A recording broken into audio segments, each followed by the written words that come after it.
डाल दे तो फिर दुख का नहीं ले इसने दान। तो फिर हम दुखी क्यों हो रहे कि शरीर में बीमारी आई है इस कारण दुखी नहीं है, तो किस कारण? मोह राग रुस दुख की खान, कि ये जो शरीर के प्रति मोह चल रहा, ये जो शरीर के प्रति राग चल रहा है और शरीर की विकृत परिस्थिति के प्रति द्वेष चल रहा है, इसके कारण दुखी हैं, उस बीमारी के कारण दुखी नहीं है। क्या 106 डिग्री तापमान हो गया तो उसके कारण दुखी नहीं है, तो किसके कारण दुखी? 106 डिग्री तापमान मुझे हुआ, मुझे बुखार आया और 98 में रहता तो अच्छा था। तो इस तरह 98 के प्रति राग, और ये 106 हो गया तो बुरा हुआ, इस तरह 106 के प्रति द्वेष, और ये बुखार मुझे आया, ये मोह, इसके कारण दुखी हो रहे। यानी दुखी किसके कारण है कि वो 106 डिग्री तापमान और 98 रहता तो अच्छा रहता, और 106 हो गया तो बुरा हुआ। तो ये जो मोहराग देश का परिणाम है, इसके कारण दुख भोग रहे। तो दुख अपना यहां हुआ ना, तो यहां सुधार करें। यानी 106 डिग्री बुखार के कारण दुखी है ही नहीं, अपना क्या है, सब दुखी क्यों, तकलीफ क्यों पा रहे, बेचैनी क्यों हो रही? तेरी आपको पता नहीं 106 डिग्री बुखार है, अभी थर्मामीटर लगाया था, इसलिए बेचैनी होगी स्वाभाविक। तो हाँ ठीक, तो क्या करना? तो 106 डिग्री तापमान मिटाओ, तो जैसे उतरे वैसे उतारो। वो बर्फ की पट्टी रखनी पड़े तो बर्फ की पट्टी से उतारो, वो इंजेक्शन लगवाना पड़े तो इंजेक्शन लगवा के उतारो। यानी जैसे बने तैसे उतारो, क्योंकि उसके कारण हम दुखी हैं। अब ये मान्यता जग जाए तो अरे अपने द्रवगुण पर्याय में सारा होना है, दूसरा का दूसरे के द्रवगुण पर्याय में होना, एक का परिणमन दूसरे के परिणमन वाला नहीं होने वाला। तो मैं जो दुखी हूं वो शरीर की गर्मी के कारण नहीं हूं, मेरे अंदर जो शरीर के प्रति मोहराग देश चल रहा है इसके कारण दुखी हूं। तो ये मिटे तो सुखी हूं, और यदि ये नहीं मिटता है तो शरीर का तापमान 98.5 हो जाएगा तो भी सुखी होने वाले नहीं है। क्योंकि यदि हो जाते होते तो अभी तो बैठे तो है ना 98.5 वाले, कितने सुखी हैं, बैठे हैं ना सब। कितना तापमान है, क्यों मेघा, बुखार है नहीं है ना, सुखी हो नहीं हो? ये भगवान, बुखार भी नहीं हो, सुखी भी नहीं हो, तो अब दुखी क्यों हो फिर? तापमान तो नहीं है। कि दुख के कारण तो मोहराग देश है ना, तो बेविद्यमान है तो दुख चल रहा, बुखार है कि नहीं उससे क्या फर्क पड़ना।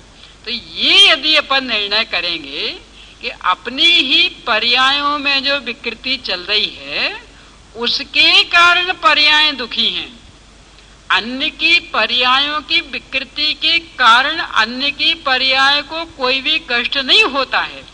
यानी शरीर की विकृति के कारण मेरी पर्याय दुखी नहीं होने वाली, और पर्याय में भी जो विकृति है, जो दुख है, वो बस पर्याय तक ही है, उससे द्रव्य और गुण पर कुछ भी असर नहीं पड़ता। क्यों? क्योंकि मूल में तो पर्याय में भी दुख नहीं है। मैं द्रव्य गुण रूप से, मैं स्वभाव से पूर्णतया पर की अपेक्षा से अप्रभावित रहने वाला तत्व हूं, मेरे में रंच मात्र कमी नहीं आई है, ऐसा पर्याय स्वीकार नहीं कर रही है, ये उसका दुख है। तो अब उस दुख को मिटना हो तो करना क्या है? स्वीकृति करनी है, यानी और कुछ नहीं करना। यानी शरीर को अपना माने थे तो कोई शरीर अपना हो गया होता तब तो बहुत परेशानी होती कि अब इसको भगाओ, पर शरीर अपना हुआ ही नहीं ना, तो उस मान्यता का दुख था, मान्यता तोड़ तो सुखी। राग देश का दुख था, राग देश छूटे तो सुखी। राग द्वेष के कारण वस्तु वैसी हो गई होती तब तो उस दुख को मिटना बहुत कठिन था, पर सुखमय दशा क्यों बनी रही, सरल मार्ग क्यों बना रहा कि हम कैसा भी मोहराग द्वेष करते रहें पर उससे वस्तु रंच मात्र प्रभावित नहीं होती। इसलिए सुखी होने का मार्ग बहुत सरल, बहुत सुगम। तो कितना सा करना, बस इतना सा करना। सुख दुख दाता कोई न आन, मोहे राग रुस दुख की खान। ये जो पंक्तियां है ना, एक एक पंक्ति अमृत जैसे भरे हुए तत्व वाली, यानी उसका गहराई से चिंतन मनन करे, उस रूप अपनी परिणति बना ले, तो सारे दुख दर्द मिट के अजर अमर दशा आ जाए। यानी सुखी होने के लिए कोई ज्यादा कोर्स पढ़ने की आवश्यकता नहीं है। कुछ ज्यादा याद नहीं रहता हो ना तो घबराने की आवश्यकता नहीं, बस इतना याद रख लो। कितना? सुख दुख दाता कोई न आन, मोहे राग रुस दुख की खान। निज को निज पर को पहचान, फिर दुखी का नहीं लेश निदान। बस इतने को हृदय में उतार दो कि यदि दुख का लेश भी नहीं रखना तो क्या करना? निज को निज, पर को पर जान। और निज यानी कौन? ये नहीं कि सब ये निज और ये पर, ये नहीं तो क्या? त्रिकाल एक रूप रहने वाला जो ध्रुव तत्व, ज्ञानानंद स्वभावी भगवान आत्मा, वो मैं, और इसके अतिरिक्त बाकी सब पर। तो ऐसा निज पर का भेद करे और निज में ही स्थिर रह जाए, पर से पूर्णतया दृष्टि हटा ले, तो फिर दुख का नहीं लेस निदान। फिर लेस भी नहीं रह जाएगा। खोजे खोजे पता नहीं लगेगा कहाँ चला गया दुख, क्योंकि मूल में तो कहीं अलग से दुख खड़ा था ही नहीं, मान्यता का था। मान्यता गई तो दुख खत्म। मैंने टूडरमल जी साहब ने लिखा ना, कितना सुंदर उदाहरण दे करके। एक जीव का देहावसान हो गया। अब यहाँ देह पड़ा है, जीव चला गया, अब वो दुखी, यानी दूसरे जो उसके घर के बैठे वो दुखी है। अब उस दुख को मेटना हो तो क्या उपाय? कि ये जान ले कि ये मुर्दा है, जीवित नहीं होगा, इसलिए हमें जीवित करने का प्रयास नहीं करना। बस दुख खत्म। यानी भ्रमजन्य दुख को मेटने का उपाय एकमात्र भ्रम को दूर करना है। यानी अभी मृत को जीवित मान रहा था, इसलिए दुख पा रहा था, अथवा मृत को जीवित करने का प्रयास कर रहा था। यानी है तो मृत, पर हम प्रयास करें तो जीवित हो जाएगा, इसलिए दुखी था। अब सुखी होना तो क्या करना? मृत को मृत मान ले, और ये मान ले कि जीवित कभी होगा नहीं। तो यहाँ कौन सा मृत कौन सा जीवित? ये शरीर तो अनादि अनंत मृत ही पुद्गल है ना, इसमें जीवित शक्ति है। ये तो अनादि अनंत मरा हुआ ही पुद्गल ही जड़ ही, इसमें चेतना नाम की कोई चीज ही नहीं होती। पर अपन मान के बैठ गए कि नहीं मैं जी रहा, जब भी सांस चल रही ना तो जीवित है, वो सांस निकल जाएगी तो मर जाएंगे। तो कौन कह रहे? तो मरा मराया ही है, ये क्या जीवित होगा? तो ये मान ले कि ये तो मृत ही है, और मुझे मृत के साथ में रंच मात्र भी संबंध नहीं बनाना। क्यों? क्योंकि मैं इससे पूर्णतया भिन्न जीवंत तत्व हूं। मुए संग रह कर बहुत हम मुए, मगर आज निर्गुण निरंजन हुए। तिहु जग में संन्यास की है घड़ी, मेरे हाथ आई ये अद्भुत जड़ी। ये अद्भुत जड़ी बूटी क्या? ये तो कभी जिंदा होने वाला ही नहीं है, ये तो मुआ ही है, मृत ही है, मृतक कलेवर है। पर मैं जीवित तत्व इसके साथ में रह करके अनादि से मृतक नाम पा रहा। अरे साहब मर गए। कौन मर गया? कौन मर गया? अरे साहब मर गया, वो थे ना, वो मर गए। अरे मुए संग रहकर बहुत हम मुए, हम नहीं मरे, पर इस मुर्दे को अपना माना तो इसका वियोग होता है तो कह दिया जाता है ये मर गया। पर अब नहीं मरेंगे। क्यों? कि अब हमने जान दिया कि तो मरा हुआ है ही और मैं तो जीवन तत्व हूं। तो मैंने जो अपना वैभव संभाल लिया, ये जो सन्यास की घड़ी आ गई, तो ये सन्यास की घड़ी मानो एक जड़ी बूटी मुझे मिल गई कि अब हम इस मुर्दे के साथ में नहीं रहेंगे, हमेशा हमेशा के लिए इसका त्याग करके अशरीरी बन करके रहेंगे। तो ये यदि निर्णय हो कि निज को निज, पर को पर जान, फिर दुख का नहीं लेश निदान, तो किस परिस्थिति को अपना माने? ये सब शरीर में बीमारी है, आपका क्या बिगड़ रहा? आपके घर के बाहर कचरा पड़ा रहता, कचरा तो कचरा ही होता, काफी गंदा भी होता, तो आपके सिर पर चढ़ता क्या? पड़ा है तो पड़ा रहने दो, आप क्यों परेशान हो रहे? तो ऐसी शरीर में बीमारी है तो रहने दो, आप क्यों परेशान हो? आपका क्या है उसमें? देखो अभी आपको इसलिए लग रहा है मजाक जैसा कि बीता नहीं ना, जब वास्तव में शरीर में बीमारी हो और उस समय ये बात जच जाए तो समझना कि बात हृदयंगम हुई। यानी जब तक वैसी परिस्थिति नहीं बनी उसमें तो लगता कि हाँ बराबर हमारे में क्या हुआ, कुछ भी तो नहीं हुआ, शरीर में बीमारी है तो बनी रहने दो, अपना क्या बिगड़ता। और जब आ जाए तो एक दिन को थोड़ा सा सिर में दर्द हो जाए, फिर क्या करना? क्यों मेघा सब क्यों नहीं आई थी? कह रही थी बहुत भयंकर सिर में दर्द था। अरे तुम्हें क्या था? शरीर को था, रहने देती शरीर में, तुम आ जाती। तो रहती है दृढ़ता, बस इसलिए ही सम्यक दर्शन नहीं हो रहा, इसलिए 4 गति 84 लाख योनियां चल रही हैं।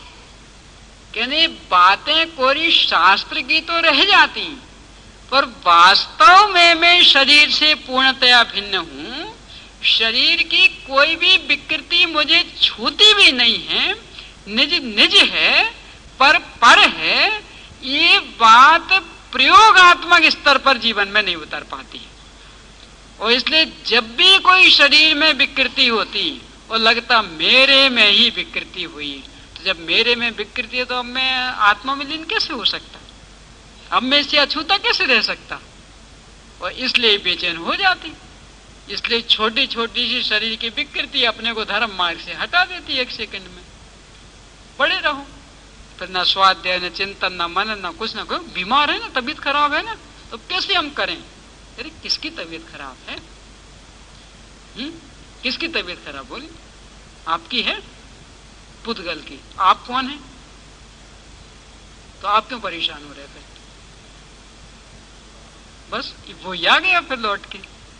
तो ये कहो ना कि हम मोहराग देश के कारण नहीं कर पा रहे धर्म, ये क्यों कहते कि शरीर में बीमारी आ गई इसलिए नहीं कर पा रहे धर्म? पर क्या करें, वो पंडित जी साहब का है ना, स्वयं तो महंत रहना चाहता है तो दूसरों के ऊपर दोष मरता है। यानी ये कहे कि नहीं हम अपने मोहराग देश के कारण धर्म नहीं कर पा रहे, तो लगेगा कि हमारी गलती, अपनी गलती स्वीकार तो करनी नहीं, क्योंकि गलती स्वीकार करेगा तो मिटाने का प्रयास करना पड़ेगा। तो ये कह दो नहीं वो बीमारी आ गई ना इसलिए नहीं कर पा रहे धर्म। अरे बीमारी आपको कहाँ आई है? तो आप क्यों उससे बिगड़ रहे? उसकी आई वो भोगेगा, आप में नहीं आई ना, तो आपका धर्म कहाँ भ्रष्ट होने वाला है? और हो रहा क्यों? अपनी गलती स्वीकार नहीं करनी। यानी मोहराग देश के कारण हम दुख पा रहे हैं, ये स्वीकृत नहीं है। तो क्या स्वीकृत? कि ये जो शरीर में बीमारी आ गई इस कारण हम दुखी, इस कारण धर्माराधना नहीं कर पा रहे, तो ये बीमारी मिटाओ तो हम धर्माराधना करेंगे। वही टोडरमल्ली साहब को पूरा याद कर लेना, कितना कितना कठोर ने कह दिया। स्वयं महंत बना रहना चाहता है, कर्मों पर दोष मढ़ता है, दूसरों पर दोष मढ़ता है।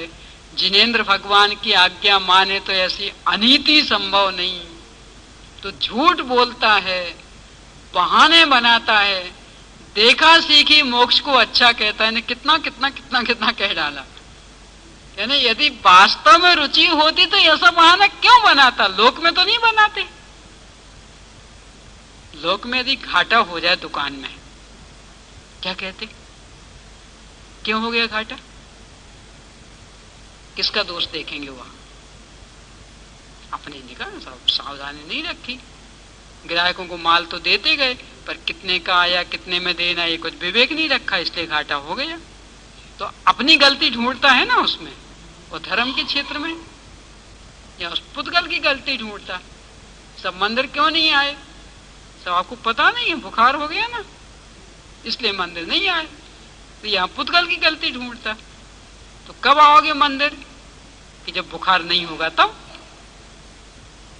यानी पुद्गल सुधरे तो हमारा धर्म होगा, और पुद्गल नहीं सुधरे तो हमारा धर्म नहीं होगा।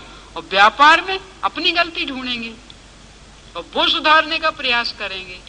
तो पंडित जी साहब कहते अनीति कर रहा है तुम, ये झूठ बोल रहा है। इससे पता लगता है कि तुझे वास्तव में आत्मरुचि नहीं है, मात्र देखा सीखी धर्म करना चाहता। असली धर्म तो शरीर के आश्रित अंश मात्र है ही नहीं। सुबह के प्रकरण में अपनी चर्चा आई थी ना कि शरीर की ऐसी स्थिति तो भेद विज्ञान करने के लिए और सहायक सिद्ध होती है। क्योंकि थोड़ा बहुत लगाव हो ना, देखो ऐसा लें इसको, मान लो बेटे बहुओं के प्रति थोड़ा ज्यादा ही लगाव। अब इसके बाद में बेटे बहू आज्ञा मानना छोड़ देवे। बेटे ने अपने बेटे की शादी कर ली, माता पिता को पूछा ही नहीं, बारात में भी नहीं ले गए, किसी भी रूप में कुछ भी नहीं पूछा। बहू भी आ गई तो भी आशीर्वाद दिलाने को भी नहीं ले आए। अब ऐसे प्रसंग यदि 2-4 बार बन जाएं तो बोलो उन बूढ़े माता पिता को बेटे बहू के प्रति राग तोड़ना सरल हो गया कि कठिन है? बोलो बोलो साहब। और सरल हो गया। कह रहे इतना भी नहीं पूछता तो अपन क्यों उनके पीछे फिरते रहे? फिर है ना, बे यदि पूछें तो अपने को भी जुड़ना पड़े, यानी वो अपनी बहू को लेके आवे तो अपने को भी आशीर्वाद देना पड़े, और वो लेके ही नहीं आवे तो जाओ ना तुम अपने काम से। हम क्यों जाए उसे देखने को? हमारी क्या अटकी पड़ी? तुम्हें आशीर्वाद दिलाना हो तो लाना, नहीं दिलाना तो तुम अपने रास्ता, हम अपने रास्ता। यही तो होता। न्याय क्या है बोलो? अब ऐसे यहाँ शरीर पे ले लो कि हम सुनाना चाहते थे, हम इसका अधिकार करना चाहते थे, और ये हमारे अधिकार में नहीं है, हमारी नहीं सुनता। तो बुद्धिमानी क्या होना चाहिए? लोक में तो यही था कि जब ये हमसे नहीं पूछते तो हम क्यों जबरदस्ती अपनी सलाह देने जावे। और यहां कि नहीं सुने तो भी नहीं सलाह देने जाएंगे। कह रहे यदि नहीं सुनता है, अपने अनुसार परिणमन नहीं कर रहा है, तो और अधिक अवसर मिल गया कि वास्तव में इसका मेरे साथ कोई संबंध नहीं, इसलिए कल तोड़ना था तो कल नहीं, हम आज तोड़ देंगे। क्यों? सुनता ही नहीं बिल्कुल। तो जब ये नहीं सुनता तो हम क्यों इसके पीछे लगे रहें? लोक में तो कितने होशियार, यानी 2-4 आज्ञा यदि बेटा टाल देवे, अरे 2-4 तो दूर, यानी बेटा अपने एक बेटे की शादी कर लेवे और माता पिता से कुछ ना पूछे, उतने में देखो माता पिता के मिजाज, आना जाना बंद हो जाएगा, बोलना बंद हो जाएगा। क्यों? अपने बेटे की शादी कर ली, पूछा भी नहीं, बारात में ले जाने की नहीं कही। अरे बारात में ले जाने की नहीं कही सो तो दूर, इतने नाते रिश्तेदार आए, विवाही साहब आए, हमसे मिलाया भी नहीं। काय का बेटा है हमारा? जाओ तुम अपने रास्ते, अब हम तुमसे संबंध बनाने वाले नहीं। बोलो यही होता कि नहीं होता? यानी थोड़ी आज्ञा का उल्लंघन करे तो अपन संबंध विच्छेद कर देते, और ये शरीर तो 24 घंटे आज्ञा का उल्लंघन कर रहा, एक दो क्षण नहीं, 24 घंटे। और फिर भी नहीं हो तो मेरा ही है, खोटा बेटा खोटा दाम, समय पड़े पे आवे काम। यहाँ ये लगा लेते कि भले कुछ भी हो, है तो अपना शरीर, अपना है तो बनाए रखो, तो रोलो 4 गति 84 लाख क्यों नहीं हो, और क्या फल मिलने वाला? यानी जो बिल्कुल भी नहीं सुन रहा, किसी भी कीमत पर अपनी बात नहीं मान रहा, तो अब इसके ऊपर अपना अधिकार जमाने का क्या कारण रह जाता? तो जितनी अधिक बीमारी आए समझ लेना स्वर्ण अवसर आ गया समाधि का। शरीर की अस्वस्थता, संयोगों की प्रतिकूलता, ये आत्मधर्म करने के लिए स्वर्ण अवसर है। और ये स्वर्ण अवसर जिसने गमा दिया, समझ लेना अब कभी वो धर्म नहीं कर सकता।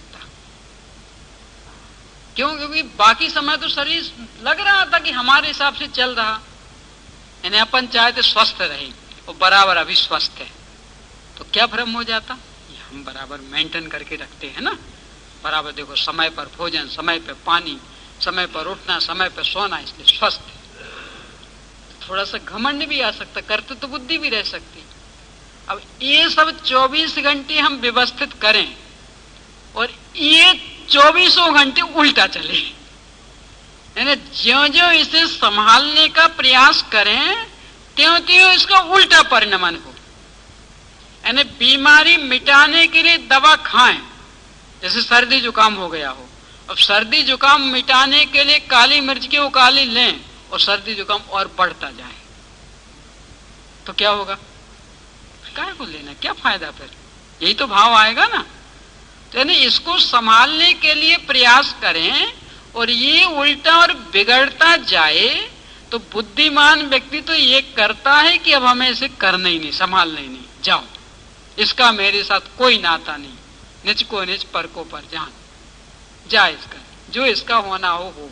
तो वो तो इसकी ओर से पूर्णतया उदासीन होकर के इससे पूर्ण संबंध विच्छेद करके स्वरूप लीन रहने का प्रयास करता, और जहां ऐसा संबंध विच्छेद कर दिया तो अब उसकी समाधि को कौन खंडित कर सकता? बोलो। यानी जिसे लग रहा है कि ये हमारा सुनता नहीं, इसलिए हमारा इसके साथ कोई नाता नहीं, तो कल छूटता है तो आज छूट जाए, कल गलता था तो आज गल जाए, कल सड़ता था तो आज सड़ जाए, मेरा कोई इससे लेना देना नहीं। वो बेटों का करते हैं ऐसे ही, तो उस बेटे ने नहीं बुलाया ना अपने बेटे की शादी में, तो क्या कह देते? हमें क्या लेना देना, कि नहीं उसकी दहेज बहुत मिला होगा, हमें क्या लेना देना, जब हमें बुलाया ही नहीं तो हम क्यों उसको देखने जाएं? बोलो यही होता कि नहीं? तो इसलिए कि नहीं वो गलने लगा, फिर गलता रहे ना, हमारा क्या बिगड़ता? जब हमारी वो सुनता ही नहीं तो हम क्यों उसकी ओर देखें? तो ऐसी स्थिति में तो शरीर के प्रति तीव्र उपेक्षा भाव व्यक्त होना चाहिए, और अपना उल्टा होता कि नहीं सुनता नहीं तो डॉक्टरों की मदद से सुनवाओ इसको। अभी सुन नहीं रहा ना, तो बुलाओ डॉक्टर को, और वो को दवा आदि देगा तो जिससे सुनने लगेगा, हम जैसा चाहते वैसा परिणमन कर जाए। सुनना है ना कि हम चाहते थोड़ा स्वस्थ रहे, तो ये स्वस्थ रह जाए, तो वो डॉक्टर समझाएंगे थोड़ा शरीर को, वो दवाइयां थोड़ा समझा देंगी, वो इंजेक्शन थोड़ा समझा देगा, और इससे थोड़ा सा सुनने लगेगा। अपन इस दिशा में प्रयास करते, सोचो यानी लोक में किस तरह का अपना प्रयास है, और धार्मिक क्षेत्र में, आत्मिक क्षेत्र में कैसा प्रयास करते, इससे अपन देख लें कि अपनी कैसी दुतरफा नीति चल रही। वहां बेटे को समझाने के लिए नहीं बुलाए थे किसी को, वहां तो अपने ने नाता तोड़ दिया था कि वो नहीं पूछता तो हमें भी उसके यहाँ नहीं जाना, और शरीर अपनी नहीं सुनता तो डॉक्टर को बुलाते कि भैया समझा दो शरीर को, थोड़ी हमारी सुनने लगे, दवाइयां दे दो, थोड़ा इंजेक्शन दे दो, तो जिससे वो हमारे अंडर में रहने लगे। तो ऐसे परिणाम रहे तो समझ लेना समाधि होने वाली नहीं है। तो कब होगी कि द्रव्य गुण पर्याय का निर्णय करे कि मुझे जो तकलीफ हो रही है, मुझे जो दुख हो रहा है, वो इस शरीर की बीमारी से नहीं हो रहा, तो किससे हो रहा कि मोह राग रुस दुख की खान, कि ये जो मेरे अंदर मोह राग देश का परिणाम चल रहा है, इसके कारण मैं दुखी हूं। तो यदि मुझे सुखी होना तो इसको नष्ट करना है, शरीर की बीमारी नष्ट नहीं करनी, क्योंकि उसके कारण मैं दुखी हूं ही नहीं। ये तो पहले भी अपनी 2-4 बार चर्चा आ चुकी ना, कि जब कभी उपयोग बदल जाता है तो कितनी कितनी शरीर की प्रतिकूलताएं भी अपने को कुछ मायने नहीं रखती। उदाहरण दिया था ना कि 28 वर्ष की लड़की की सगाई का प्रसंग है, और लग रहा बस आज हो गया तो हो गया, नहीं तो फिर 2 साल तक आने वाला नहीं। जल्दी जल्दी सब्जी बना रही थी तो उंगली भी कट गई, जल्दी जल्दी पूरियां तल रही थी तो फोले भी पड़ गए, कई जगह घी उचट गया, अलग पड़ गए फोले। कितनी तकलीफ होगी? कुछ नहीं। तो इसका मतलब शरीर की विकृति से कहां आप परेशान हैं, वो तो उसके ऊपर उपयोग जाता है तो परेशान होते हैं, और वो उपयोग भी मोहराग देश परक। तो मोहराग देश के कारण अपन दुखी हैं, शरीर की प्रतिकूल परिस्थिति के कारण दुखी नहीं। तो इस रूप में द्रव्य गुण पर्याय का निर्णय करेंगे, तब कहीं ये शरीर के प्रति का राग टूटेगा कि इसकी विकृति ये मेरी विकृति नहीं है, इससे मैं परेशान नहीं हूं। और इसके बल पे जहां लेंगे तो कोई पंक्तियां आएंगी फिर याद, महाकष्ट पाता जो करता, पर पदार्थ जड़ देह संयोग, मोक्ष महल का पथ है सीधा, जड़ चेतन का पूर्ण वियोग। क्या बताया मोक्ष महल का पथ? शरीर की बीमारी मिटाने ये नहीं बताया, क्या बता रहे? जड़ चेतन का पूर्ण वियोग, कि मोक्ष मार्ग का पथ बस इतना सा है कि यदि तुमने पर के साथ प्रीति की तो महाकष्ट पाता, थोड़ा मोड़ा नहीं, क्या लिख रहे? महाकष्ट पाता जो करता, जड़ पर पदार्थ जड़ देह संयोग। ये जो पर पदार्थ है ये जड़ देह है, इसके साथ जो भी संयोग बनाएगा वो महाकष्ट पाएगा। और सुखी होना है तो जड़ चेतन का पूर्ण वियोग। और बिल्कुल सीधा पथ है कि निज को निज, पर को पर जान, बस इतना सा मार्ग है।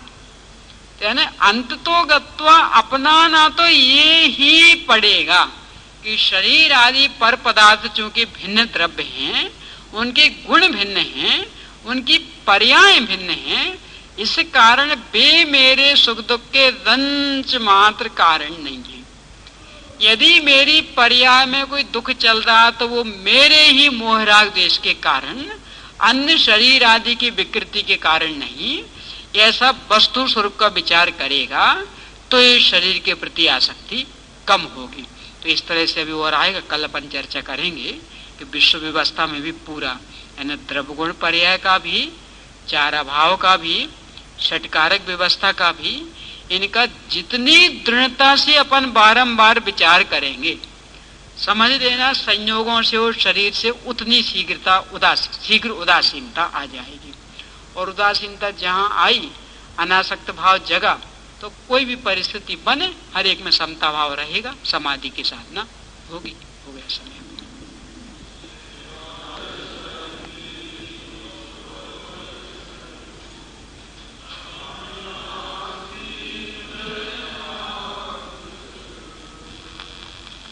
तेरी जग में कहानी,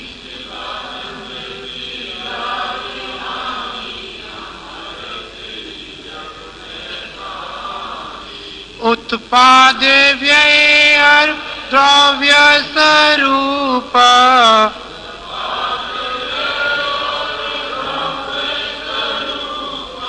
वस्तु बखानी सर्वज्ञ भूप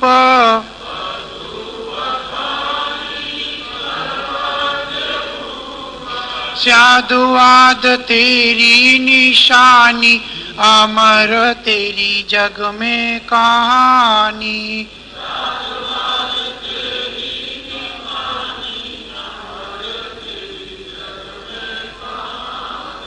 नित्य अनित्य एक अनेक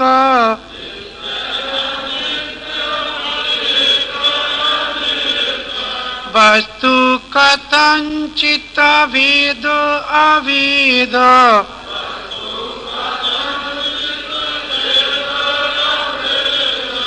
अनेकांत रूपावखानी अमर तेरी जग में कहानी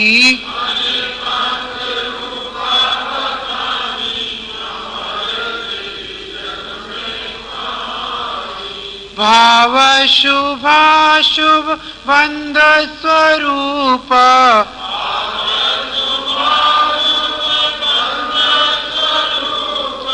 शुद्ध चिदानंदमय मुक्ति रूप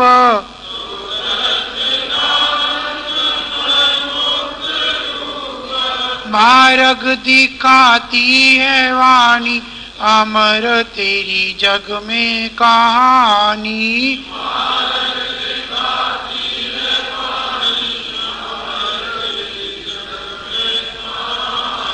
चिदानंद चैतन्य आनंद धाम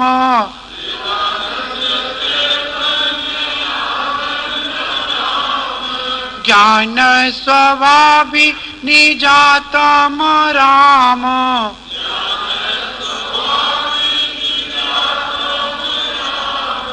स्वाश्रय से मुक्ति बखानी अमर तेरी जग में कहानी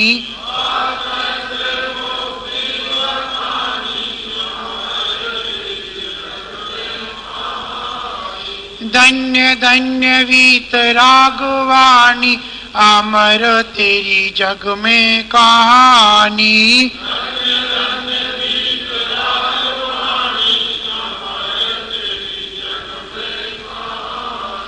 चिदानंद की राजधानी अमर